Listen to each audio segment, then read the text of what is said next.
So, as per Freud, dreams are the only and the best means with which you can reach your unconscious.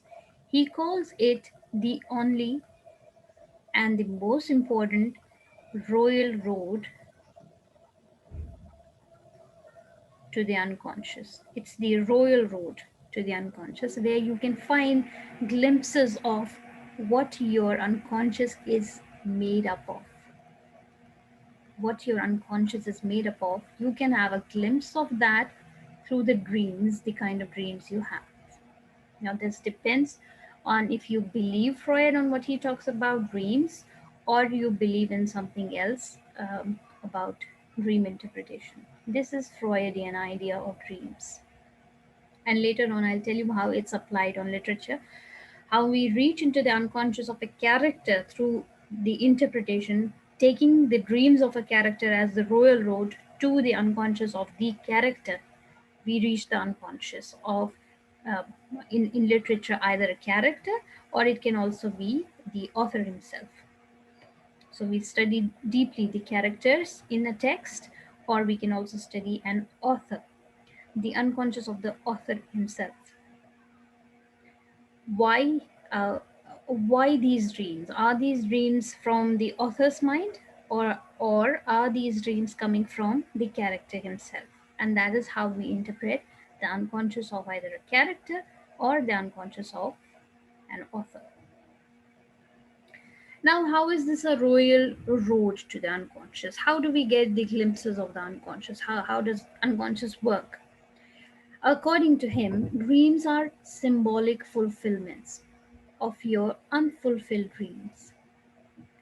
The wishes you are not able to fulfill in your life because of the reality principle that you follow, because now you have accepted the reality principle, you have accepted your roles as per the dictates of the society.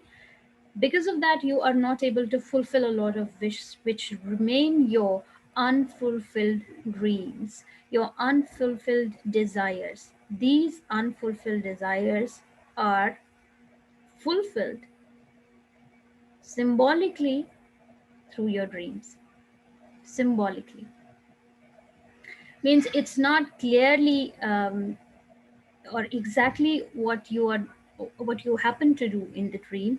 It's not the same, exactly same desire, but it's symbolically given to you. This is where we come back to the idea of structuralism, that if you have a dream and your dream says, in your dream you are eating an apple, you are eating an apple, this is all symbolic. So the interpretation would be like, you will associate yourself with eating an apple. What can be the paradigmatic relationship of eating an apple with something else? This is how a psychoanalyst reaches the unconscious. What else can eating an apple be? Eating an apple be?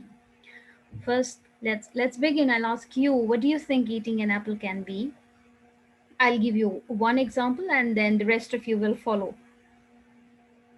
It can be original sin. Quickly, give me other paradigmatic relationships that it can have. It can have metaphoric relationships. It can have a paradigmatic relationship. The paradigmatic term comes from Saussure, and the metaphoric relationship term comes from Jakobson, Roman Jakobson.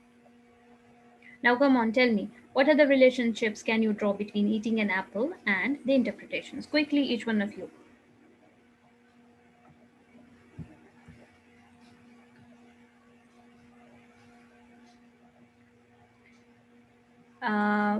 One of you is saying red apple can be associated with blood, and blood, eating an apple can be the desire of murdering someone.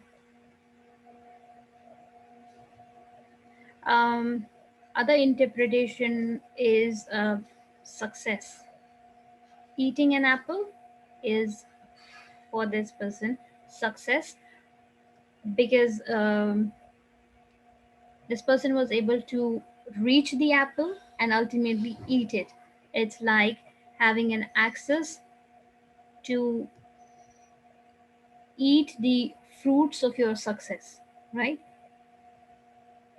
To enjoy the fruits of your hard work that way, to enjoy the fruit of your hard work. Yeah, good, excellent. Anything else you can think of? Anything else anybody can think of? What other relations do you think can be drawn between symbolic fulfillments if you dream of eating an apple? This is how we do it in literature. What are we doing right now? We are finding a paradigmatic relationship between, or symbolic relationships between eating an apple and what you can interpret out of it. Uh, Sensuality comes in original sin, right? Eating an apple gave man the consciousness of sensuality or sexuality. That's what original sin is.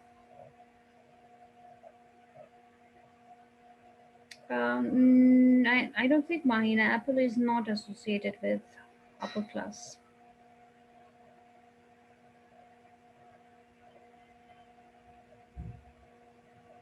That is not a very plausible reading of it. Anything else? I take murder, I take success, prosperity. Yes, prosperity, it can be studied as prosperity. So you can associate these meanings to a character who is dreaming of eating an apple. Or you can associate it with the author himself. Maybe the author is trying to enjoy the fruit of his hard work in the text that he has written, and people, readers, are enjoying it. Therefore, he dreams of eating an apple in that way. Temptations again comes in original sin itself. Joy comes in success.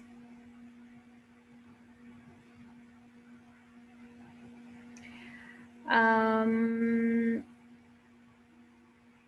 okay. We are talking about interpretation of dreams according to Freud. According to Freud, dreams are royal road to the unconscious, what your unconscious is made up of. You can only have access to that, what your unconscious is made up of, through your dreams. And this was an example that I gave you, that suppose a character is dreaming of eating an apple. What interpretations can you draw of it? So we drew the paradigmatic relationships, and that way we try to find out what meanings can be drawn out of it. Through paradigmatic relationship of eating an apple can be read as original sin. Apple is red, so associate with it with blood, murder, or it can be enjoying the fruit of hard work, success, and in a similar manner, prosperity. So, dreams are wish fulfillments or unfulfilled desires that you're not able to fulfill in reality because of the reality principle or Father's law. You happen to try and fulfill them in your dreams, but not clearly, but through in a symbolic fashion. So if you want to murder somebody, why don't you clearly see murdering that person if you desire of murdering that person? Why does it need this symbolic representation? Why does this need to be symbolic? Why does this need to have a paradigmatic relationship? Why is it not clearly depicted in your dreams? What exactly you want to do? Why don't you stage it or dramatize it in your dreams? This is what we are going to do. What Freud, how Freud explains why this symbolic fulfillment. Why don't you murder the person straight away in your dreams? Why don't you straight away see yourself having that success, enjoying that success? You being given a trophy, you being given a medal, or a certificate of your success. Or like an author, why doesn't the author directly dream of a lot of readers reading his text? Why symbolic? This is what we are going to do today. This was an example how we apply Freudian idea of interpretation of dreams in literature. Now, coming back to what Freud himself has to say about interpretation of dreams. Stick to these ideas that are there on the board, that I left on the board. Stick to these principles and then follow the rest. So, as per Freud, the fulfillments of the unconscious wishes is what happens through the dreams. But the symbolic form is very, very essential. The symbolic form of the dreams is essential.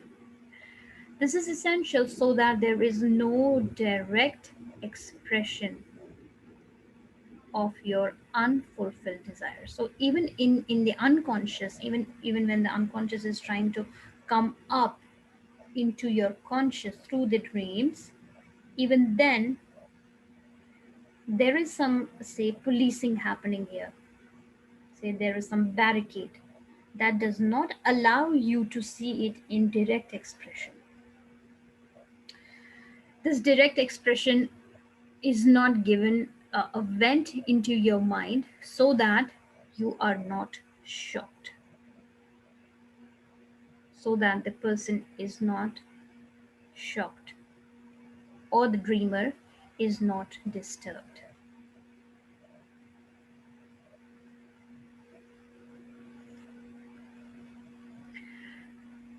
So, to avoid that shock and disturbance of the dreamer, so that when he wakes up, he is not in that state of unlikeliness where his reality principle is jolted. This is why it's symbolically expressed. Dreams have a symbolic form. This also can be studied through Freudian idea of a Freudian idea of defense mechanism. It's a defense mechanism that your body is doing on its own, a defense mechanism that functions in your body itself, where it's trying to preserve yourself at best, preserve the self, which is also called self preservation in Freudian terms. He calls it self preservation. uh, like uh, like any animal, the first and foremost thing an animal does, this comes from Darwin, it's that he tries to preserve himself first. The rest comes next. Self-preservation is the first thing that a man can desire of. Preserving the self means so that he doesn't die. This is also connected with Darwinian idea of survival of the fittest. The person who is the fittest will survive, and each organism tries to preserve himself or herself in any situation. One of the there are many defense mechanisms given by Freud. One of the defense mechanisms is this, so that an individual existence is not jolted, is not shocked, so that he can preserve himself in the best possible way. He is not shocked or disturbed. Therefore, there is no direct expression of your unfulfilled desires in your dreams, but they are symbolically fulfilled. Now, the other terms for these three levels that we have studied so far are id, ego, and superego. We'll deal with these three today: id, ego, and superego, how they function in case of dreams. How are dreams, how does dream acquire that symbolic character with the functioning of the id, ego, and superego. So let's take the first one. The first one is the id. The id is what we have so far been calling the unconscious.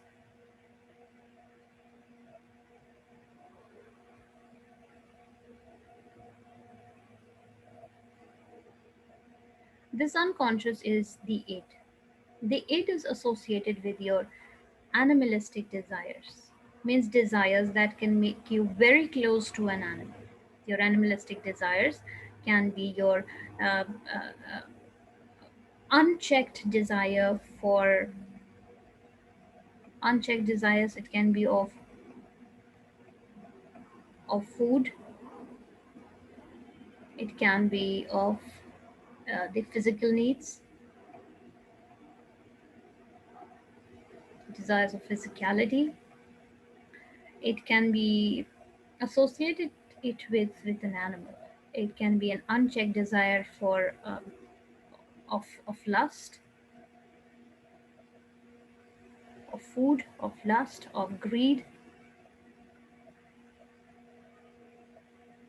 of overpowering other organisms.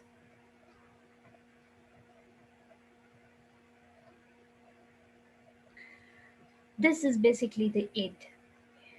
A man is born like an animal where he only has these desires, these basic desires that are animalistic, like an animal. All an animal needs is food, or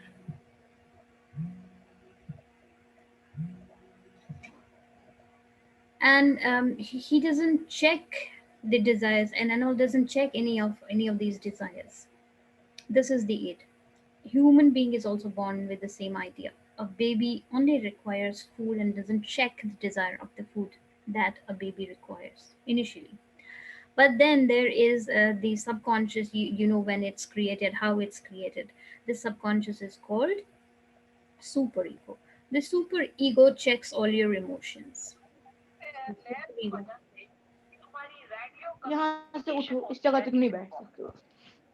the superego checks all your animalistic desires, and it's like I said, it's the policing that happens here, that you can or cannot do something. The police stands here in the superego. And then there is the ego is where ego is your identity, your real self, your actual self, which you have access to. You know what you are. This is your identity, the I, your ego, your identity is your ego. This is where you know how much of this is required and how much of this is required. The balance you make between superego and id is what makes your ego. This I have taught you in the classes before. Like I said, some people give 100% weightage to superego and 0% weightage to id. These are the people like the sannyasis who leave everything in search of God.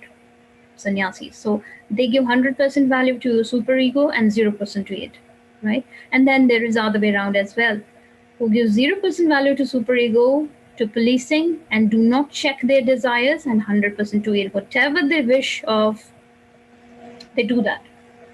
These are the criminals. Moving on. Then there are different percentages. Some people give equal weightage to both policing and animalistic desires. Some people 70-30, some 30-70. So this is how an individual is different from the other because the percentages differ. The percentages of superego and id in person differs. Therefore, this ego, this I, is different. Your I is identified by the amount of superego in you and the amount of id in you is what defines your I. Is this clear with you? Is ego clear with you?